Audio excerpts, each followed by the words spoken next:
ونصلي ونسلم على رسوله الكريم أما بعد فأعوذ بالله من الشيطان الرجيم بسم الله الرحمن الرحيم يا أيها الذين آمنوا أنفقوا من طيبات ما كسبتم ومما أخرجنا لكم من الأرض صدق الله مولانا العظيم۔ معزز حاضرین، آج موضوع پر سلسلہ وار خطبات کا آخری خطبہ ہے۔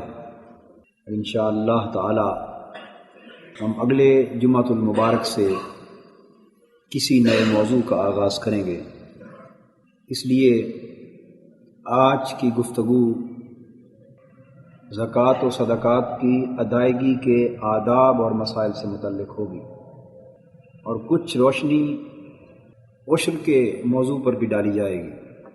قرآن حکیم کی وہ آیہ کریمہ جو میں نے ابتدا ہی میں تلاوت کی ہے، اس میں باری تعالیٰ ارشاد فرماتے ہیں کہ اے ایمان والو، جو کچھ پاک رزق تم کماتے ہو اس میں سے خرچ کرو خدا کی راہ میں، اور جو روزی ہم تمہارے لیے زمین کے سینے میں سے نکالتے ہیں اس میں سے بھی خرچ کرو۔ گویا اس آیہ کریمہ میں دو چیزوں کا ذکر کیا جا رہا ہے۔ انفقوا من طیبات ما کسبتم، جو مال و دولت تم جن جن ذرائع سے بھی خود کماتے ہو، صنعت ہے تمہارے پاس، حرفت ہے، تجارت ہے، کاروبار کی جو بھی صورت موجود ہے، ان ذرائع سے جو کچھ تم کماتے ہو تم پہ فرض ہے کہ اس میں سے اللہ کا حصہ اس کی راہ میں نکالو۔ وَمِمَّا أَخْرَجْنَا لَكُم مِّنَ الْأَرْضِ، اور پھر خدا کی راہ میں خرچ کرنے کا یہ حکم اس زراعت پر، ان فصلوں پر اور اس ساری پیداوار پر بھی ہے جو زمین سے اگتی۔ اگر اس آیہ قرآنی کا بنظر غائر جائزہ لیا جائے تو پتہ چلتا ہے کہ آیہ کریمہ کا پہلا حصہ زکوٰۃ سے متعلق ہے اور دوسرا حصہ عشر سے متعلق ہے۔ گویا قرآن ایک ہی آیت میں زکوٰۃ اور عشر دونوں چیزوں کی ادائیگی کا حکم صادر فرما رہا ہے، اور حقیقت یہ ہے کہ عشر بھی فی الواقع زکوٰۃ ہی کا نام ہے۔ وہ زکوٰۃ جو زرعی پیداوار پر ہوتی ہے اس کو اصطلاح شرع میں عشر کہا جاتا ہے۔ عشر زکوٰۃ سے جدا کوئی چیز نہیں ہے، بس اصطلاحاً زرعی پیداوار کے علاوہ جو اموال تجارت ہیں اور ان کا مقرر حصہ 2.5% کے حساب سے ہم جو ادا کرتے ہیں اس کو عرف عام میں زکوٰۃ کہہ دیا جاتا ہے، اور 10واں حصہ یا 20واں حصہ زرعی پیداوار کا جو ہم ادا کرتے ہیں اس کو اصطلاحاً یا عرف عام میں عشر کہا جاتا ہے، ورنہ عشر کا حکم زکوٰۃ سے کوئی جدا اور علیحدہ حکم نہیں ہے۔ زرعی پیداوار ہی کی زکوٰۃ کو عشر کا نام دیتے۔ اس لیے جس کسی نے یہ سوال کیا ہے کہ اگر زرعی پیداوار کا عشر شریعت کے حق کے مطابق سارا کا سارا ادا کر دیا جائے اور اس کے بعد کچھ رقم بچ جائے تو کیا اس پر بھی زکوٰۃ ہوگی یا نہ ہوگی؟ تو یہ بات میں نے ابتدا میں ہی واضح کر دی کہ زرعی پیداوار پر جو زکوٰۃ آپ پر عائد ہوتی تھی وہی آپ نے عشر کی صورت میں ادا کی اور ادا کرنی ہے۔ اگر آپ کی زمینیں بارانی ہیں، اور بارانی سے مراد وہ زمین ہے جو بارش سے سیراب ہوتی ہو، جو چشموں سے سیراب ہوتی ہو، یا عہد رسالت مآب اور ابتدائی دور اسلام میں وہ زمینیں جو ندی نالوں سے سیراب ہوتی تھی وہ بھی بارانی کے زمرے میں آتی تھی، کیونکہ اس وقت نہری پانی پر لگان نہیں ہوتا تھا، ندی نالے بھی بارشوں سے چشموں سے چلتے تھے تو وہ پانی بھی مفت آتا تھا۔ تو گویا وہ زمینیں جن کی سیرابی قدرتی ذرائع سے ہوتی ہو، مفت ہوتی ہو، جس پر زمیندار کا خرچ نہ ہوتا ہو پانی پر، ان کو بارانی زمینیں کہا جاتا ہے۔ اور آج کے دور میں آپ کی نہری زمینیں بارانی زمینیں کے زمرے میں تصور نہیں کی جائیں گی، بلکہ چاہی زمین تصور کی جائے گی، کیونکہ آج نہری پانی قیمتاً ملتا ہے، تو گویا وہ کنویں اور ٹیوب ویل کے پانی کے زمرے میں ان کا شمار ہوگا۔ تو جو زمینیں آپ پیسہ خرچ کر کے کنواں، ٹیوب ویل یا نہروں سے پانی لے کر سیراب کرتے ہیں، وہ چاہی زمینوں کے زمرے میں آتی ہیں۔ لہذا بارانی زمینیں جو قدرتی ذرائع سے سیراب ہوں، ان کی تمام فصلوں پر جو زکوٰۃ ہوگی وہ ہوگی 10واں حصہ، یعنی 100 میں سے 10 روپے، اور وہ زیادہ اس لیے ہے کہ آپ کا پانی پر خرچ نہیں ہو رہا، اور جو چاہی زمینیں ہیں آپ خرچ کر کے پانی سے زمین کو سیراب کر رہے ہیں، اس کی جتنی فصلیں ہوں گی ان پر جو زکوٰۃ ہوگی وہ ہوگا 100 میں سے 5، یعنی 20واں حصہ۔ تو چاہی زمین کی ہر فصل پر زکوٰۃ 5% ہے، اور بارانی زمین کی ہر فصل پر زکوٰۃ 10% ہے۔ تو چونکہ عربی میں 10ویں حصے کو عشر کہتے ہیں، 10ویں حصے کو عشر کہتے ہیں، اور زرعی پیداوار کی زمین کی جو زکوٰۃ ہے وہ چونکہ 2.5% کے حساب سے نہیں ہے، بلکہ 10% یا 10% کے نصف کے اعتبار سے ہے، اس لیے اس زکوٰۃ کو عشر کا نام دے دیا جاتا ہے، ورنہ ہے فی الحقیقت وہ بھی زکوٰۃ۔ اور ایک مرتبہ زکوٰۃ اگر کسی مال سے ادا ہو چکے تو پھر دوبارہ اسی مال پر تو زکوٰۃ نہیں ہوتی نا، اس لیے جب آپ اپنی زرعی پیداوار کا عشر ادا کر چکے تو اس عشر کی ادائیگی کے بعد اس مال پر کوئی زکوٰۃ نئے طور پہ نہیں ہوتی۔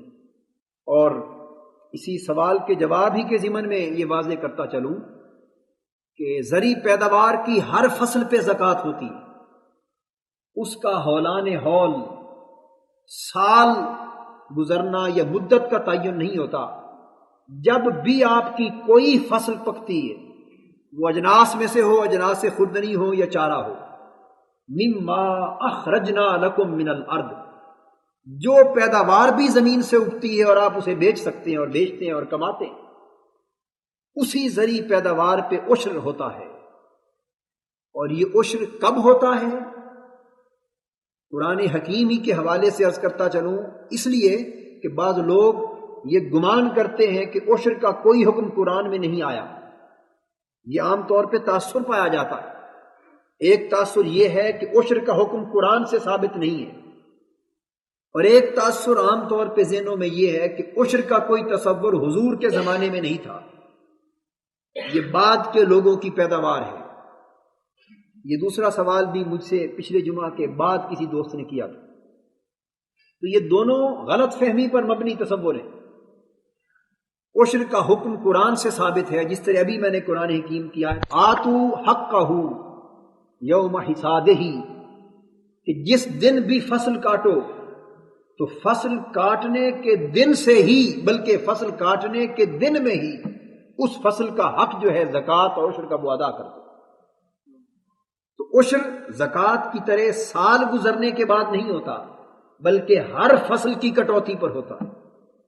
یوں ہی آپ کی فصل پکتی ہے اور آپ اپنی فصل کو کاٹتے تو فصل کے کاٹنے سے ہی عشر آپ پر واجب ہو جاتا ہے، یہ اس کی زکوٰۃ ہے۔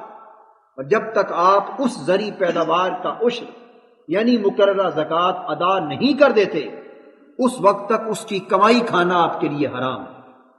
اب وہ عشر آپ خود بھی ادا کر سکتے ہیں، اور اگر اسلامی ریاست کی حکومت اس کی وصولی کا بندوبست کرے تو یہ اس کو بھی حق حاصل ہے۔ اس خیال میں مبتلا نہ ہوا کریں کہ بینکوں سے اگر ہماری زکوٰۃ حکومت کاٹتی ہے، یہ عشر ہم سے وصول کرتی ہے، تو بقول آپ کے اگر آپ کا ذہن پورے طور پہ مطمئن نہیں ہوتا کہ ہماری کٹوتی تو ہو گئی زکوٰۃ کی اور عشر تو کاٹا گیا، لیکن اس کا مصرف صحیح نہیں ہو رہا، مستحقین کو نہیں پہنچ رہا، تقسیم کا نظام درست نہیں ہے، اگر ایسے سوالات آپ کے ذہن میں آئیں تو آپ کو ان سوالات سے زکوٰۃ اور عشر کی ازرو شرع ادائیگی کی بنا پر کوئی سروکار نہیں ہے۔ تقسیم کا نظام درست ہے یا غلط، یہ ہر اسلامی حکومت کی ذمہ داری ہوتی۔ درست ہے تو وہ خدا کی بارگاہ میں سرخ رو ہوگی، غلط ہے تو جواب دہ ہوگی، لیکن جہاں تک آپ کی زکوٰۃ کی ادائیگی کا تعلق ہے وہ ادا ہو گئی۔ آپ کا مواخذہ خدا کی بارگاہ میں نہیں ہوگا، آپ کی زکوٰۃ اور آپ کا عشر بہر صورت ادا ہو جائے، کیونکہ آپ خدا کا حصہ اسی کے نام پہ ادا کر چکے۔ یہ تو مختصراً میں نے زکوٰۃ اور عشر کے تعلق کو واضح کیا۔ اب ہم چلتے ہیں پھر یہیں سے کہ زکوٰۃ، عشر اور صدقات کی ادائیگی کے آداب کیا ہیں۔ شریعت نے کیا آداب اور کیا ضابطے اور کیا سلیقے مقرر کیے، اس لیے کہ چونکہ زکوٰۃ اور عشر صدقہ ہے، یہ صدقات واجبہ میں سے، ان کی ادائیگی کس نہج پر، کس طریقے سے ہونی چاہیے۔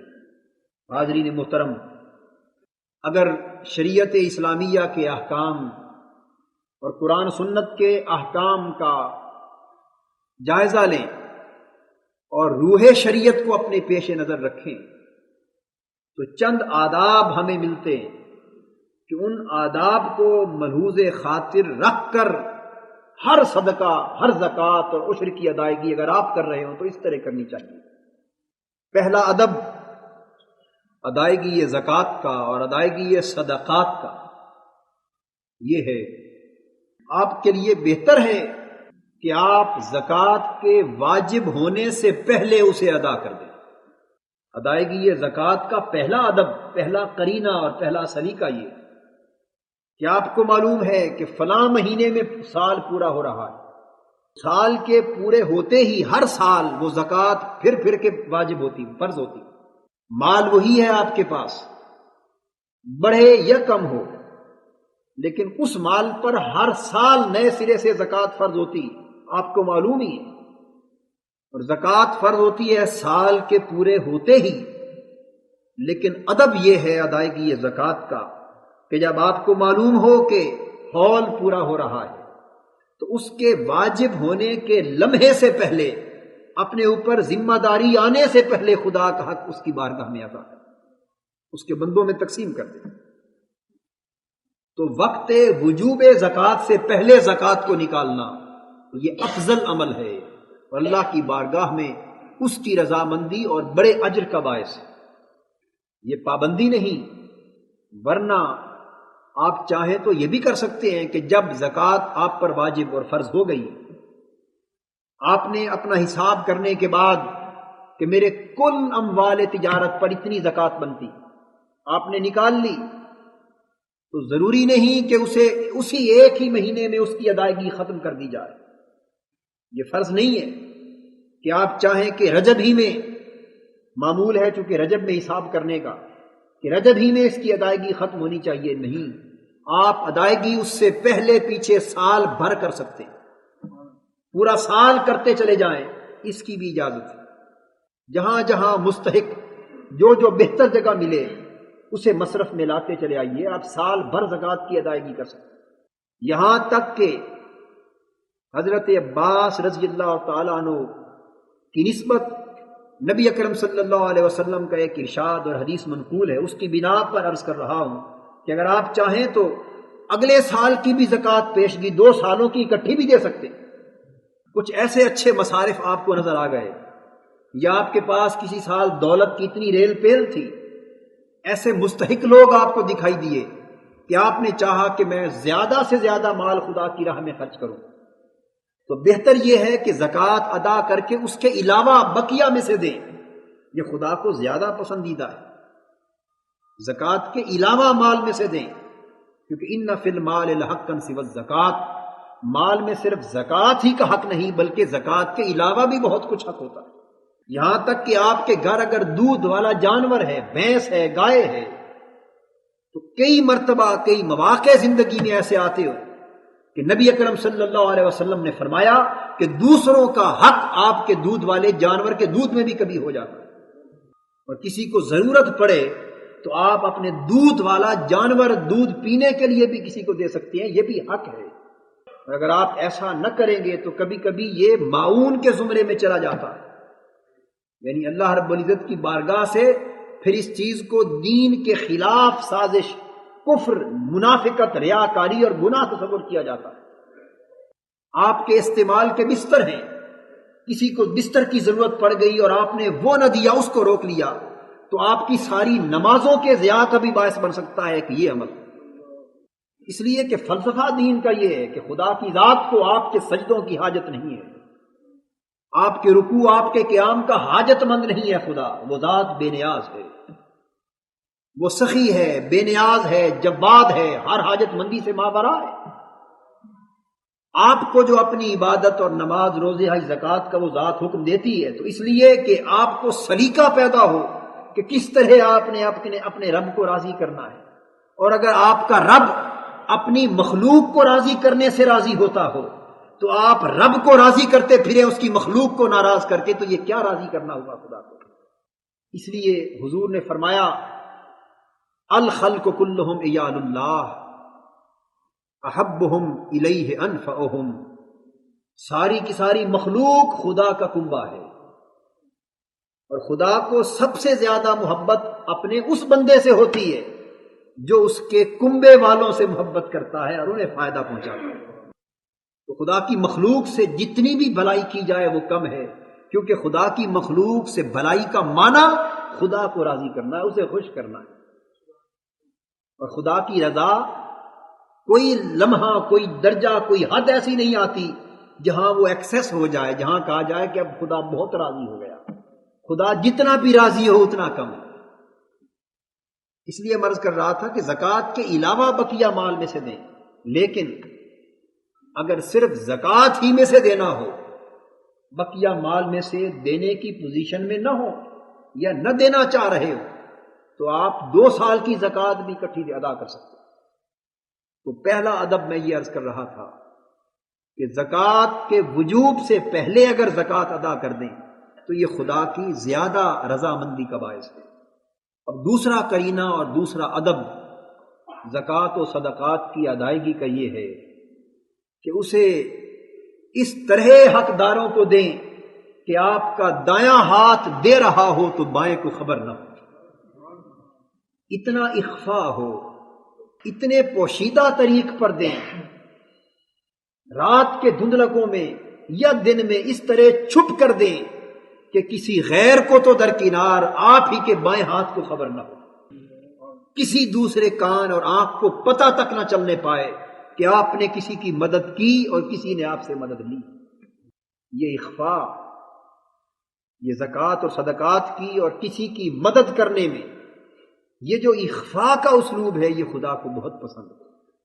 اللہ رب العزت نے ارشاد فرمایا الذین ينفقون اموالهم باللیل والنہار سرا وعلانیہ فلہم اجرہم عند ربہم، وہ لوگ خدا کو کتنے عزیز ہیں جو اپنے مال و دولت خدا کی راہ میں خرچ کرتے ہیں، رات کے اندھیروں میں چھپ چھپ کر، تاکہ کوئی انہیں غریبوں کو مال دیتے ہوئے بھی دیکھ نہ پائے، اس طرح مدد کریں کہ کسی کو یہ بھی خبر نہ ہو کہ یہ بھی کسی غریب کی مدد کرتا ہوگا، اس لیے کہ یہ عمل تو آپ اپنے رب کی خاطر کر رہے ہیں، کسی غیر کی خاطر تو نہیں کر رہے۔ جو اخفا روزے میں ہے وہی اخفا انفاق میں بھی ہونا چاہیے۔ اس لیے حضور نے فرمایا روزے کے بارے میں الصوم لی وانا اجزی بہ، کہ روزہ صرف میرے لیے ہے اور میں ہی اس کی جزا دیتا ہوں۔ اس حدیث کی شرح ہم نے کی تھی۔ مدعا اس حدیث کا یہ ہے کہ باقی عبادتیں تو آپ ظاہراً بھی کر لیتے اور دل میں یہ خیال آ سکتا ہے کہ کوئی میری عبادت کو دیکھ کے مجھے عبادت گزار کہہ دے گا، لیکن روزہ تو رکھ کر آپ دن بھر باہر نہیں چلتے، کبھی آپ اندر کمرے میں علیحدہ لیٹتے بھی ہیں، کبھی سوتے بھی ہیں، اور اگر آپ بند کمرے میں چھپ کے کچھ کھا لیں تو کسی کو کیا خبر کہ آپ روزے سے ہیں یا نہیں ہیں، لیکن اگر بند کمرے میں بھی چھپ کے نہیں کھاتے تو اس کا مطلب یہ ہے کہ صبح سے شام تک یہ بھوک اور یہ پیاس آپ اپنے مولا کو راضی کرنے کے لیے لائے۔ تو اس طرح خدا کی مخلوق پہ خرچ کریں کہ دایاں ہاتھ دینے والا ہو اور بایاں ہاتھ بے خبر ہو۔ قرآن نے کہا، پہلا یہ بیان کیا کہ ينفقون اموالهم باللیل، جو رات کے اندھیروں میں خرچ کرتے ہیں اللہ کے بندوں پر، اور سرن، اور چھپ چھپ پر خرچ کرتے ہیں، کسی کو خبر تک نہیں ہونے دیتے۔ یہ دوسرا ادب ہے زکوٰۃ، صدقات اور انفاق فی سبیل اللہ کا۔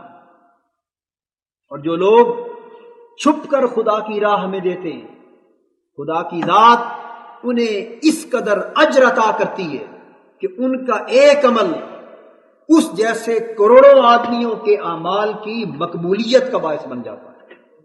بلخ ایک علاقہ ہے، بلخ، اس میں ایک بزرگ تھے حضرت شقیق بلخی رحمت اللہ علیہ۔ کتابوں میں ان کا نام شفیق بلخی لکھا ہوتا ہے، لیکن وہ میرا خیال ہے کہ ایک نقطہ غلطی سے مس پرنٹ ہو گیا اور وہ مسلسل کتابوں میں چلا آ رہا ہے۔ ان بزرگوں کا اصل نام شقیق بلخی تھا۔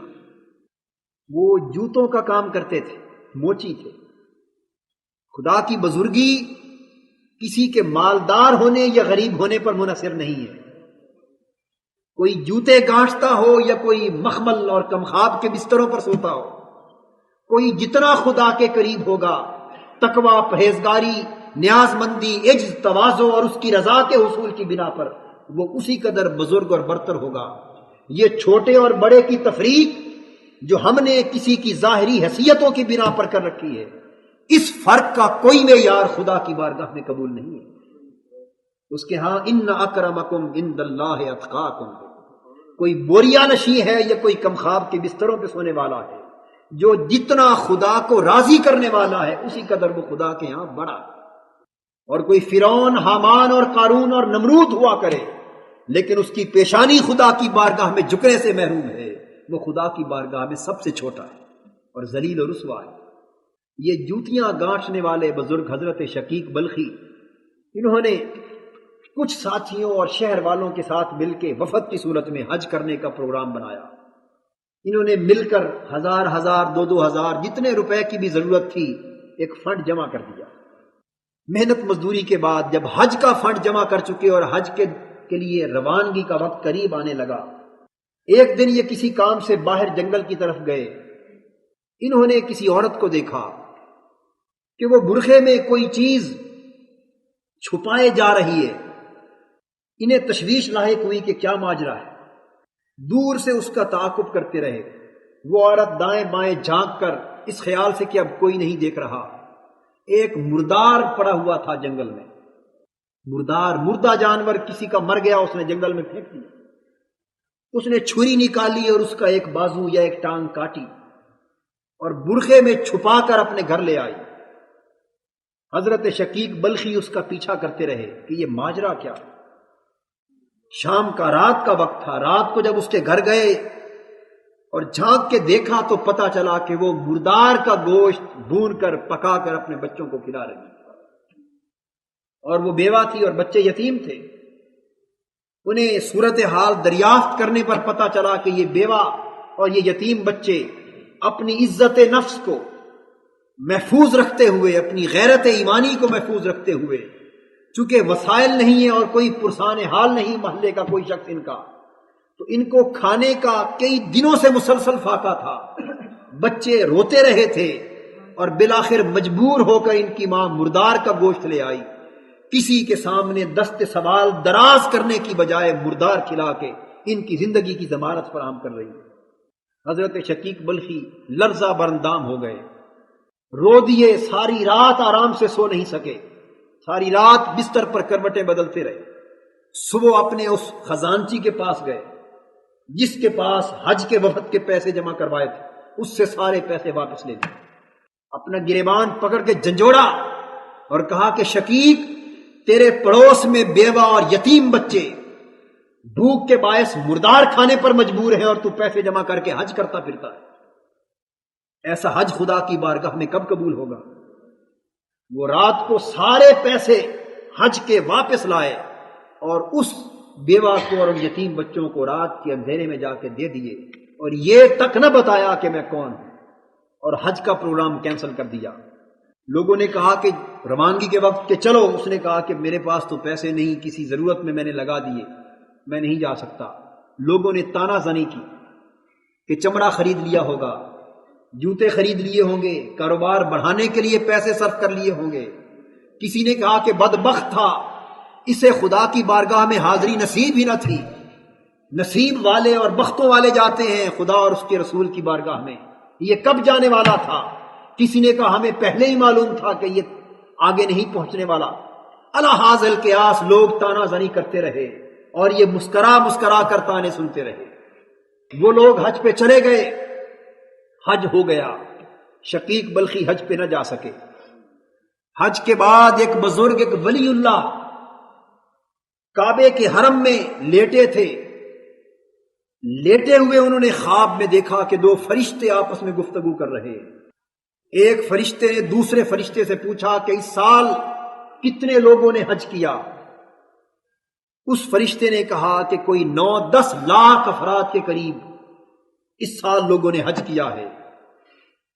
پھر اس فرشتے نے سوال کیا کہ 9-10 لاکھ افراد میں سے کتنے لوگوں کا حج قبول ہوا؟ دوسرے فرشتے نے جواب دیا کہ سارے کے سارے لوگ، 9-10 لاکھ افراد، ساروں کا حج خدا نے قبول کر لیا۔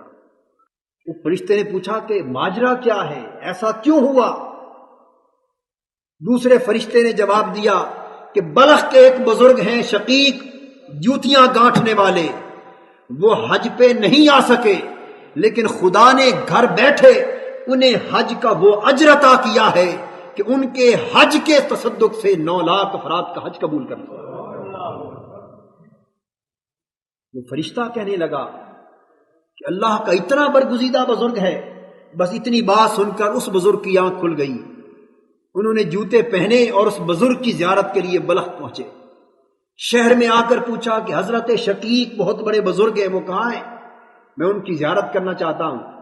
لوگ ہنس دیے، بھئی وہ بزرگ کہاں ہے، وہ تو ٹھگ ہے، وہ تو بدبخت ہے، اسے تو حج کی سعادت بھی نصیب نہیں ہو سکی۔ انہوں نے کہا کہ بس جسے حج کی سعادت نہیں میسر آئی، میں اسی کی زیارت کرنا چاہتا ہوں۔ بالآخر وہ ان کی خدمت میں گئے، انہیں خوشخبری سنائی اور وہ رو کر خدا کی بارگاہ میں سجدہ ریز ہو گئے۔ مولا، وہ ذات کتنی کریم، کتنی سخی اور کتنی جواد ہے۔ انما الاعمال بالنیات، حج کا عمل ظاہراً اپنے اتمام کو نہیں پہنچ سکا، لیکن ان کے اللہ کی مخلوق پر کیا ہوا، رات کے اندھیرے میں یہ خرچ کیا ہوا پیسہ نہ صرف ان کو بلکہ 9 لاکھ افراد کو حج مقبول کا اجر عطا کر دیا۔ تو مرض یہ کر رہا تھا کہ دوسرا ادب چھپ چھپ کے خدا کی راہ میں خرچ کرنا ہے، اور تیسرا ادب یہ ہے کہ اگر ظاہراً خرچ کرنے سے ریاکاری کا شائبہ ہوتا، نام وری کا ڈر ہو، تو چھپ کے خرچ کیا جائے، لیکن اگر دوسرے لوگوں کو بھی تحریص ملتی ہو، دوسرے لوگوں کو بھی انسینٹو ملتا ہو خدا کی راہ میں بڑھ چڑھ کرنے کا، تو ترغیب کا اگر شوق ہو اور ملتی ہو ترغیب، تو پھر بڑھ چڑھ کے علل اعلان بھی خرچ کیا جائے، اس لیے کہ آپ کی نیت اس سے تو خدا واقف ہے کہ آپ نے اگر بربلا خرچ کیا، اس لیے کہ کچھ لوگ اس محفل میں ایسے بھی تھے جنہوں نے آپ کو خرچ کرتے دیکھ کر انسینٹو انہیں ملا اور انہوں نے بھی بڑھ چڑھ کے خرچ کیا، تو بالواسطہ خدا کے دین کی مدد ہو گئی، خدا کی مخلوق کی مدد ہو گئی۔ اس لیے ارشاد فرمایا ينفقون اموالهم باللیل والنہار سرا وعلانیۃ، جو رات کے اندھیروں میں بھی خرچ کرتے ہیں اور دن کے اجالوں میں بھی خرچ کرتے ہیں، اور چھپ کر بھی خرچ کرتے ہیں اور ظاہراً برملا اعلان کر کے بھی خرچ کرتے ہیں۔ تو اعلانیہ خرچ کرنے کی بھی اجازت ہے، اور بلکہ حکم ہے اس صورت میں جب دوسروں کو ترغیب ملتی۔ حضور کے صحابہ چھپ چھپ کر بھی خرچ کرتے تھے اور برملا اعلانیہ بھی خرچ کرتے تھے، تو دونوں صورتیں صحابہ کی سنت سے ثابت۔ یہ جتنے واقعات، احادیث اور آثار میں پہلے خطبات میں صحابہ کرام کے حوالے سے عرض کر چکا ہوں، سیدنا عثمان غنی کا، سیدنا صدیق اکبر، سیدنا فاروق اعظم، وہ سب واقعات اس بات کی شہادت فراہم کرتے ہیں کہ حضور بھرے مجمع میں لوگوں سے خدا کی راہ میں خرچ کرنے کے لیے کہتے، اور صحابہ اٹھ اٹھ کر ہر ایک کے سامنے خدا کی راہ میں خرچ کرنے کا اعلان کرتے۔ اٹھ کر اعلان کر کے ہر ایک کے سامنے خرچ کرنا ہمیشہ ریاکاری کی وجہ سے نہیں ہوتا، بلکہ دوسروں کو انفاق فی سبیل اللہ کی ترغیب کی غرض سے بھی ہوتا ہے۔ اور پھر معلوم ہے آپ کو کہ اس کا اجر کیا ہے۔ اگر آپ نے صدق کے دل سے اعلانیہ خرچ کیا اور آپ کو دیکھ کر کسی اور کو ترغیب مل گئی خدا کی راہ میں خرچ کرنے کی، تو آپ کو اپنے انفاق کا تو ثواب ملا بھی تھا، دوسرے کے انفاق کا اس کے علاوہ آپ کو بھی ثواب ملتا ہے، تو آپ کا اجر خدا کی بارگاہ سے کئی گنا بڑھ گیا۔ واللہ، خدا کی رحمت تو بہانے تراشتی ہے آپ کے اجر کو کئی کئی گنا بڑھانے کے لیے۔ اس کی بارگاہ میں بخل کا کوئی تصور نہیں ہے۔ یہ بخل اگر بدقسمتی سے کریکٹر ہے تو یہ اس انسان کا کریکٹر ہے۔ یہ انسان ہے جو بخل سے کام لیتا ہے، خدا کی بارگاہ بخل کے تصور سے تو عملاً آشنا ہی نہیں۔ رحمت حق بہا نمی جوید، بہا نمی جوید۔ خدا کی رحمت آپ کو بخشنے اور آپ کو آپ کے عمل سے بھی بڑھ کے اجر عطا کرنے کے لیے بہانے تلاش کرتی ہے، وہ اعمال کے ڈھیروں کو تلاش نہیں کرتی۔ ان اللہ لا ينظر الى اعمالکم ولا الى صورکم ولکن ينظر الى قلوبکم ونیاتکم۔ خدا کی ذات تمہارے اعمال کی ظاہری شکلوں کو اور تمہاری صورتوں کو نہیں دیکھتی، بلکہ اس کی نظر تمہارے دلوں پر اور دلوں میں چھپی ہوئی نیتوں پر ہوتی ہے۔ کتب علی نفسہ الرحمہ، اس ذات نے اپنی جان پر رحمت کو لازم کر رکھا ہے۔ وہ تو صرف اتنا دیکھتی ہے کہ میرا بندہ میری رحمت کی طلب کے لیے دامن پھیلائے تو صحیح میری بارگاہ میں، اور پھر دیکھے کہ میری رحمت کس طرح جھوم جھوم کے اس کا سہارا بنتی۔ تیسرا ادب یہ تھا کہ ترغیب خیر کے لیے بڑھ چڑھ کے اعلانیہ بھی صدقہ کیا جائے، خرچ کیا جائے۔ چوتھا ادب یہ ہے کہ خرچ کرتے وقت آدمی گنے نہیں، اس کا شمار نہ کرے کہ اتنے پیسے ہو گئے زکوٰۃ کے، لاکھوں روپے تک زکوٰۃ پہنچ گئی تو یہ لاکھوں روپے نکل جائیں گے تو میرا تو کاروبار متاثر ہو جائے گا، یا زکوٰۃ کے علاوہ خدا کی راہ میں دینے لگا ہے تو گنے نہیں، شمار نہ کرے گن گن کے کہ میں اتنے دے رہا ہوں، اتنے پیسے ہو گئے، نہیں۔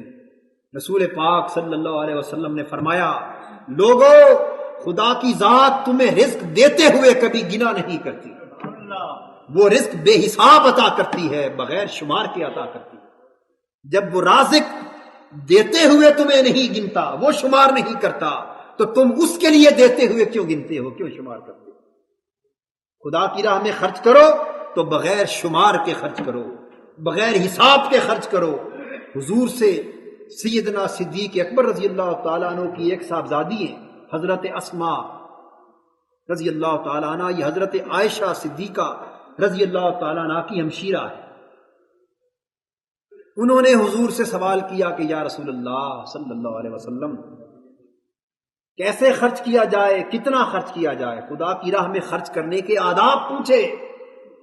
حضور نے فرمایا، اسماء، خدا کی راہ میں خرچ کر، تو اپنے ہاتھ کو خدا کی راہ میں خرچ کرنے سے روکے گی تو عین ممکن ہے کہ خدا تمہیں رزق عطا کرنے میں بھی اپنا ہاتھ روک لے۔ ایسا نہ سمجھو کہ ہم اپنی کمائی دے رہے ہیں تو خسارہ کر رہے ہیں، نہیں، خدا کی راہ میں دے رہے ہو، کسی غیر کی راہ میں نہیں دے رہے، اسی کی راہ میں دے رہے ہو جس نے تمہیں دیا ہے۔ لئن شکرتم لازیدنکم، جتنا بڑھ چڑھ کے دو گے خدا کی راہ میں، شکر ادا کرو گے، وہ ذات خوش ہو کر اسی قدر تمہیں عطا کرتی چلی جائے گی۔ وہ ذات ایسی نہیں کہ تم اس کی رضا کے لیے کچھ کرو اور وہ تم سے بے پرواہ ہو جائے۔ حضور نے فرمایا، ہاتھ نہ روک کہ کہیں خدا تم سے ہاتھ نہ روک لے، اور فرمایا کہ خدا کی راہ میں خرچ کر، اور خرچ کرتے ہوئے شمار نہ کر۔ اگر تو نے بھی شمار کیا تو عین ممکن ہے کہ خدا بھی تجھے دیتے ہوئے حساب و کتاب شروع کر لے، پھر وہ دیکھے کہ تیری اتنی محنت تھی اور اتنی محنت کا اتنا ہی اجر ہو سکتا ہے۔ اگر وہ ذات حساب و کتاب اور شمار پہ آ گئی تو ممکن ہے کہ تمہاری پوری زندگی خسارے میں چلی جائے۔ اس ذات سے حساب و کتاب نہ مانگو، وہ ذات بے شمار دیتی ہے، بغیر حساب کے دیتی ہے، یہی اس کا کرم ہے۔ اور اس کی رضا کا تقاضا یہ ہے کہ تم بھی اس کی راہ میں بے شمار کے بغیر حساب و کتاب کے دیا کرو۔ یہ چوتھا ادب تھا۔ پانچواں ادب خدا کی راہ میں خرچ کرنے کا، زکوٰۃ اور صدقات کا، یہ ہے کہ جتنا کچھ بھی دو کھلے دل سے دو، اور سب کچھ دے کر یہی سمجھو کہ ابھی میں نے تھوڑا دیا ہے، کچھ بھی نہیں دے سکا۔ دینے والے تو خدا کی راہ میں جان دے کر بھی مطمئن نہیں ہوتے، وہ کہتے ہیں جان دی ہوئی اسی کی تھی، حق تو یہ ہے کہ حق ادا نہ ہوا۔ ہم نے دیا ہی کیا ہے خدا کی راہ میں؟ مزہ تو تب تھا کہ کچھ اپنا ہوتا اور خود اس کی راہ میں دیتے، اگر جان بھی لٹا دی تو یہ بھی اسی کی دین، اسی کا تحفہ تھا۔ اس لیے فرمایا کہ جو کچھ دو دل پر بوجھ کے ساتھ نہ دو، اسے سمجھو کہ یہ بھی تھوڑا ہے، یہ بھی تھوڑا ہے، جس قدر دے سکو دیتے چلے جاؤ۔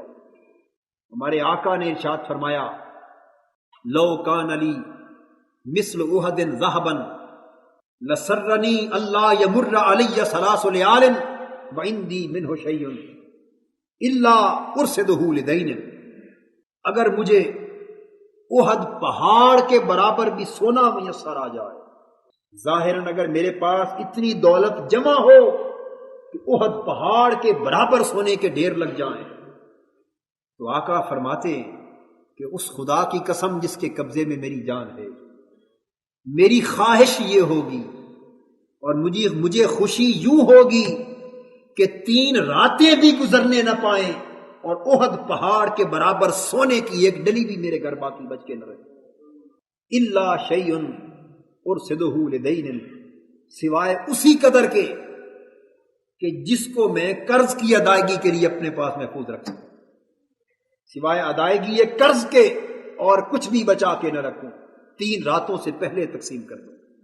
اور ساتھ یہ بھی واضح کرتا چلوں، کمال شفقت ہے اس سراپا رحمت کی، اس آقائے کائنات کی کتنی شفقت اور رحمت ہے خدا کی مخلوق پر کہ وہ جو ایک ذرہ یا ایک ڈلی قرض کے لیے بچا کے رکھنا چاہتے ہیں، وہ قرض آپ کو معلوم ہے کس کا؟ وہ بھی اپنی ذات کا نہیں، وہ بھی اپنی امت ہی کا قرض، اس لیے کہ حضور نے فرمایا من ترک دینا فعلی قضاؤہ ومن ترک مالا فلورثتہ۔ صحیح بخاری میں ہے، حضور نے فرمایا کہ اگر کوئی شخص قرض چھوڑ کے مر گیا تو امتی لوگوں کے قرضوں کا ادا کرنا میرے ذمے ہے۔ یہ جو کچھ میں رکھتا ہوں یہ اپنے مقروض امتیوں کے قرض چکانے کے لیے رکھتا ہوں، اور اگر کوئی مال و دولت چھوڑ کے مر گیا تو اس کا حق اس کے ورثاء کا ہے۔ ارے کتنے رحیم اور کتنے کریم تھے وہ رسول کہ وہ یہ فرماتے ہیں کہ اگر سکھ ہو تو وہ تمہارے لیے، کوئی دکھ ہو تو وہ میرے لیے۔ قرض چھوڑ کے جاؤ تو تمہارے قرض میں چکاتا پھروں، مال چھوڑ کے جاؤ تو تمہارے مال تمہاری اولادیں لیتے۔ کتنی سراسر رحمت کی نظر تھی امت کے لیے، اور کتنے بدبخت ہیں ہم لوگ کہ ہم حضور کے ان احسانات کا کس قدر بدلہ چکا رہے، حضور کے دین کی خاطر کس قدر قربانیاں دے رہے ہیں ہم۔ اگر ایک پل کے لیے اپنے گریبانوں میں جھانک کر دیکھیں، اس ذات نے ہمیں جان کی نعمت عطا کی، ہمیں وقت عطا کیا، صحت عطا کی، تندرستی عطا کی، علم عطا کیا، طاقت عطا کی، ذہن عطا کیا، اور مال و دولت، الغرض دنیا میں جاہ و منصب، عزت، سب کچھ عطا کیا۔ ہم ہر نعمت کا کتنا حصہ خدا اور اس کے رسول کے دین پر خرچ کر رہے ہیں۔ اگر اس طرح بیلنس کرنا چاہیں تو ہمارا شمار کسی جگہ نہ ہو سکے، اور شرم کے باعث اپنا سر حضور کی بارگاہ میں اٹھا نہ سکے۔ اور اس کے باوجود بھی اگر وہ کرم کرتے، وہ شفاعت کرتے ہیں، وہ نظر رحمت کرتے ہیں، تو یہ صرف انہی کا کرم ہے، ہم تو اس کرم کے بھی اہل نہیں رہے۔ تو عرض کر رہا تھا کہ یہ چھٹا ادب یہ تھا کہ سب کو بہت کچھ دے کے بھی یہی خیال رہے کہ تھوڑا دیا ہے۔ اور ایک اور ادب خدا کی راہ میں دینے کا اور زکوٰۃ و صدقات کا یہ ہے کہ اس طرح دیا جائے کہ لینے والے کی عزت کو، لینے والے کی آن کو نقصان نہ پہنچے، لینے والا یہ نہ سمجھے کہ مجھ پہ احسان ہو رہا ہے، دینے والا دے کر اسے احسان نہ سمجھے اور احسان نہ جتائے۔ اور میں حضور کے اس ارشاد کا اور قرآن کے اس حکم کا معنی یوں سمجھ پایا ہوں کہ عزت کو ٹھوکر نہ لگے کا معنی یہ ہے کہ لینے والا چل کے لینے کے لیے نہ آئے بلکہ دینے والا چل کے دینے کے لیے جائے. یہ ہے روح انفاق. لینے والے کو چل کے آنے کی حاجت نہ ہو، دینے والے دینے کے لیے چل چل کے پھرتے ہو. لینے والے کی تلاش کیا کرو، ایسا نہ ہو کہ لینے والے ٹھوکرے کھا کے تمہارے در پہ بے عزت اور خوار ہوتا پھرے. سبق سیکھو سیدنا فاروق اعظم کے عمل سے کہ وہ خلیفہ وقت رات کے دھندلکوں میں اندھیروں میں شہر مدینہ کے گلی کوچوں میں چل چل کے غربا کے حال دریافت کرتا تھا. ایک رات ایک گھر سے بچوں کے رونے کی آواز آئی. آپ نے کان لگا کے سنا تو پتا چلا کہ اس گھر کے بچے کچھ دنوں سے فاقے میں، اور ان کی ماں بچوں سے کہہ رہی ہے بیٹو میں کیا کروں، یہ عمر کا کام تھا کہ وہ خلیفہ وقت ہے، اگر ہم حاجت مندی کا شکار ہیں تو یہ اس کا کام تھا کہ وہ خود دریافت کرتا چل کر کہ ہماری رعایا کس حال میں وقت بسر کر رہی ہے. اگر اس نے ہماری خبر نہیں لی تو ہم کیا کریں. آپ رو دیے، انہی قدموں پہ واپس پلٹے.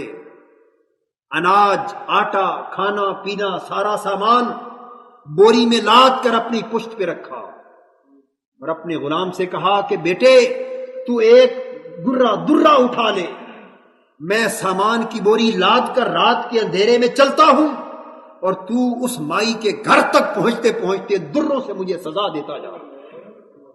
اس لیے کہ عمر سے اگر ان کا حال دریافت کرنے میں کچھ تاخیر ہو گئی، جان بوجھ کے نہیں غلطی سے بھی ہو گئی، تو اس کی سزا عمر یہی چکا کے جائے، خدا کی بارگاہ میں جواب دینا ہو.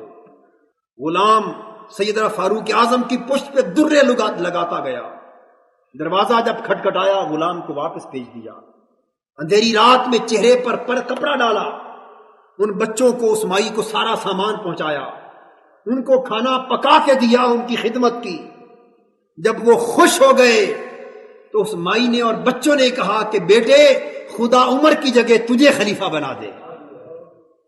سیدنا فاروق اعظم رو رہے تھے زار و قطار، اور مائی سے کہنے لگے کہ مائی اگر تو مجھ سے راضی ہے، مجھ سے خوش ہے تو میری ایک درخواست ہے، وہی قبول کر لے. اس نے کہا بتا بیٹے کیا درخواست ہے. فرمانے لگے کہ مائی اگر تو مجھ سے خوش ہے تو میری درخواست یہ ہے کہ تو عمر کو معاف کر دے. تو کہہ دے اپنی زبان سے کہ اللہ میں نے عمر کو معاف کر دیا. اگر عمر سے میرے احوال کے دریافت کرنے میں کوئی کوتاہی ہوئی تو تو قیامت کے دن اس سے مواخذہ نہ کرنا. تو کہہ دے کہ میں نے عمر کو معاف کر دیا. تیری ناراضگی عمر قیامت کے دن گوارا نہیں کر سکے گا. اس مائی نے کہا کہ بیٹے اگر تو کہتا ہے تو میں تیری خاطر خدا کو گواہ بنا کے کہتی ہوں کہ میں نے عمر کو معاف کر دیا. جب وہ اٹھ کے آنے لگے اس مائی نے دامن پکڑ لیا، پوچھا بیٹے تو کتنا نیک ہے، کتنا اچھا ہے، تو ذرا کپڑا ہٹا کے مجھے بتا تو صحیح کہ تو کون ہے. آپ نے کہا کہ اماں یہ وہی عمر ہے جس کی تاخیر کے باعث تو ناراض تھی. اس مائی نے قدموں پہ گر کے معافی مانگی. تو حاضرین یہ تو عمل تھا ان خوش نصیبوں کا جنہیں حضور کی بارگاہ میں حاضر ہو کر مکتب مصطفی سے تربیت کا فیض حاصل کرنے کا شرف نصیب ہوا تھا، جنہوں نے خود دین کو دین کے بانی سے سیکھا تھا، جنہوں نے خدا کی راہ میں خرچ کرنے کا سبق خود حضور کے عمل سے سیکھا تھا. اگر دوسروں کی عزت کو محفوظ رکھ کے دوسروں کی عزت نفس کو مجروح کیے بغیر اللہ کی راہ میں دینے کا یہ سلیقہ ہمیں بھی آ جائے تو پھر اندازہ کیجئے کتنی محبتیں اور مودتیں آپس میں بڑھ جائیں. یہ سبق ہر ایک کے لیے ہے، ہر دینے والے کے لیے ہے، لیکن خصوصاً ان لوگوں کے لیے جن کو اس وقت زکوٰۃ کی وصولی، زکوٰۃ کی تقسیم اور زکوٰۃ کمیٹی کا ممبر یا چیئرمین کسی کی بھی سطح کا ذمہ دار ہونے کے باعث لوگوں میں زکوٰۃ اور صدقات تقسیم کرنے کی ذمہ داری سونپی گئی ہے. خدا کے بندو سیدنا فاروق اعظم رضی اللہ تعالیٰ عنہ کے عمل کو مشعل راہ بناؤ. یہ اس وقت کے حکمرانوں کے ذمے تو نہیں ہو سکتا وقت کی پیچیدگیوں کے باعث کہ وہ پورے ملک کے گلی کوچے میں چل چل کے احوال دریافت کرے.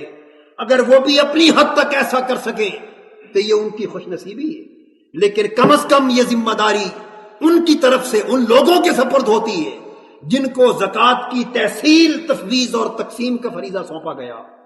آپ میں سے کتنے زکوٰۃ کمیٹیوں کے ممبر بیٹھے ہوں گے، چیئرمین ہوں گے، جو کسی بھی سطح پر اس زکوٰۃ کی تقسیم، صدقات کی تقسیم یا مالدار ہونے کی باعث غریبوں کی مدد کی ذمہ داری جن کے سپرد ہوگی۔